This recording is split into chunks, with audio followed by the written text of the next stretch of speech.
நாமக்கல்ல Tiruchengode main road எர்ணாபுரத்துல இருக்கிற Spiro prime public ஸ்கூல்ல +2 போர்டு எக்ஸாம்ஸோட சேர்த்து நீட் அண்ட் JEE கோச்சிங்கும் கொடுத்துட்டு இருக்காங்க.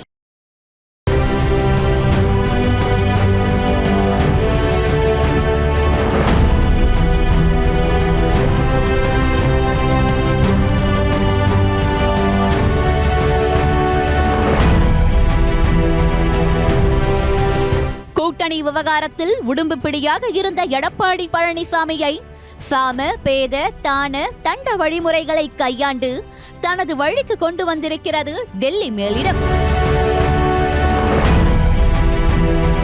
கோவையில் கல்யாண விருந்தை விரும்பியே சாப்பிட்ட எடப்பாடியார் ஏர்போர்ட்டில் CP ராதாகிருஷ்ணன் மற்றும் நயினாருடன் மேற்கொண்ட சீக்ரெட் மீட்டிங் அதிமுக பாஜக கூட்டணியை கிட்டத்தட்ட உறுதி செய்துவிட்டதாக கூறுகின்றனர் விவரமறிந்தவர்கள். இப்போதைக்கு இது பற்றி எடப்பாடி பகிரங்கமாக அறிவிக்காவிட்டாலும் விரைவில் கூட்டணி தொடர்பாக பச்சை கொடி காட்டுவதை தவிர அவருக்கு வேறு வழியே இல்லை என்று கூறப்படுகிறது. தனக்கு இருந்த எல்லா பிரச்சனைகளுக்கும் ஒரே சொல்யூஷன் பாஜகவுடன் கூட்டணி என்றிருந்த எடப்பாடிக்கு தொடர்ந்து தலைவலியாக நீடித்துக் கொண்டிருக்கிறார் செங்கோட்டையன். கடந்த சில வாரங்களாக செங்கோட்டையனும் தங்கமணியும் எடப்பாடியை சந்திப்பதையும் பேசுவதையும் தவிர்த்து வந்தனர். இவர்களுக்குள்ளான முரண்பாட்டை வைத்து பாஜக குறுக்கு சால் ஓட்டி பிளவை ஏற்படுத்த பார்த்ததாக கூறப்படுகிறது. அதற்காக செங்கோட்டையனை கையில் எடுத்தது டெல்லி தலைமை என்கின்றனர் விவரமறிந்தவர்கள். அதாவது தலைமை பதவி தருவதாக ஆசையெல்லாம் காட்டியதாம். ஆனால் செங்கோட்டையன் அசைந்து கொடுக்கவில்லையாம். இதை அறிந்த எடப்பாடி கட்சி தொடர்பான ஆன்லைன் ஆலோசனை கூட்டத்தில் சீனியர்கள் அனைவரும் எனக்கு முழு ஒத்துழைப்பு தருகிறார்கள் என்று பேசியதுடன் செங்கோட்டையன் தங்கமணி உள்ளிட்ட சீனியர்களுக்கும் வணக்கம் சொல்லி முடித்தது சமாதானத்திற்கான சமிகையாகவே பார்க்கப்பட்டதாக கூறப்பட்டது. இந்த நிலையில் சமாதானம் எல்லாம் இல்லை, நான் எதற்கும் அடங்காதவன், எப்படி வளைத்தாலும் அசராதவன் என்று வீம்பு காட்டிக் கொண்டிருக்கிறார் செங்கோட்டையன். முன்னாள் அமைச்சர் வேலுமணி இல்ல திருமண வரவேற்பு நிகழ்ச்சியில் கட்சியின் பொதுச் செயலாளர் பழனிசாமி பங்கேற்றார்.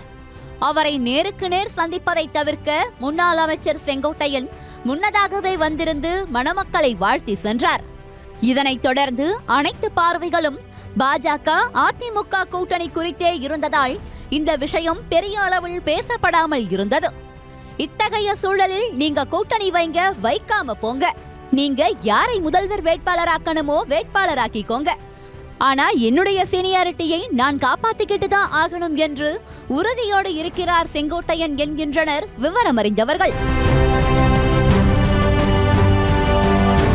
இத்தகைய சூழலில் அதிமுக பொதுச் செயலாளரும் தமிழ்நாடு எதிர்க்கட்சி தலைவருமான எடப்பாடி பழனிசாமி தலைமையில் அதிமுக MLAக்கள் கூட்டம் பட்ஜெட் கூட்டத்திற்கு முன் நடைபெற்றது. இதில் நத்தம் விஸ்வநாதன், திண்டுக்கல் சீனிவாசன், RB உதயகுமார் உள்ளிட்ட மூத்த நிர்வாகிகளும் MLAக்களும் கலந்து கொண்டனர்.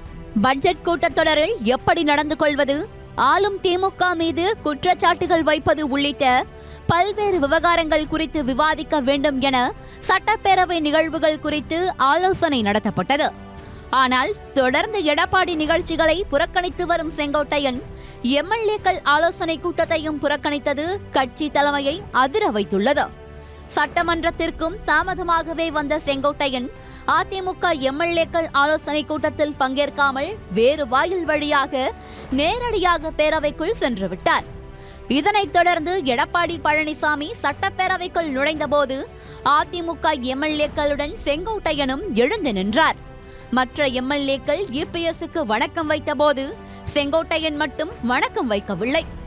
தொடர்ந்து டாஸ்மாக் ஊழல் குறித்து விவாதிக்க வேண்டும் என்ற முழக்கம் எழுப்பிய அதிமுகவினர் சட்டப்பேரவையில் இருந்து வெளிநடப்பு செய்தனர்.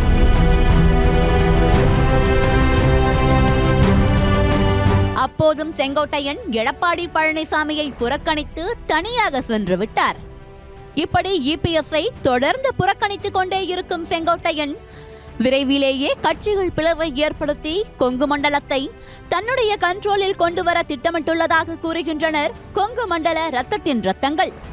செங்கோட்டையனை பொறுத்தவரை MGR காலத்து அரசியல்வாதி.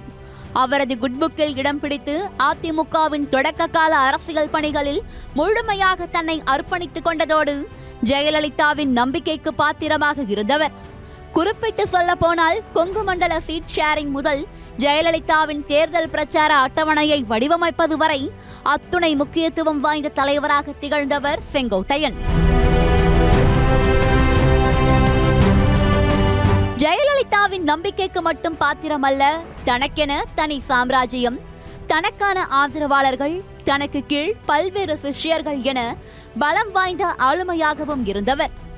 அந்த சிஷ்யர்களில் ஒருவர்தான் அதிமுக பொதுச் செயலாளராக உள்ள எடப்பாடி பழனிசாமி. தற்போது குருவை மிஞ்சிய சிஷ்யனாக எடப்பாடி இருந்தாலும் அதிமுகவில் அவர் இணைந்தபோது முதல் கழக பொறுப்பை பெற்று தந்ததில் செங்கோட்டையனுக்கு மிக பெரும் பங்கு உள்ளதாக கூறப்படுகிறது. அதாவது அதிமுகவிற்குள் எடப்பாடி பழனிசாமி நுழையும் போது கட்சியின் செல்வாக்குமிக்க தலைவராகவும் கொங்கு மண்டல ஜகானாகவும் இருந்தார் செங்கோட்டையன்.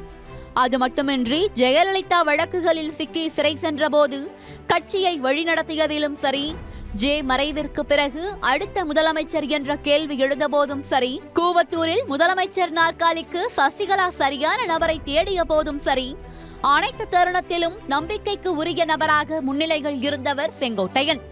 அதிமுக தொடங்கியது முதல் இன்று வரை கழக பணியாற்றியதில் முக்கியமான, நம்பிக்கைக்குரிய மற்றும் மூத்த நபராக திகழ்ந்து வரும் செங்கோட்டையனை தங்கள் பக்கம் வளைத்தால் கொங்குவை தங்கள் வசமாக்கி விடலாம் என்று கிடையாய் கிடைக்கின்றன பிற கட்சிகள்.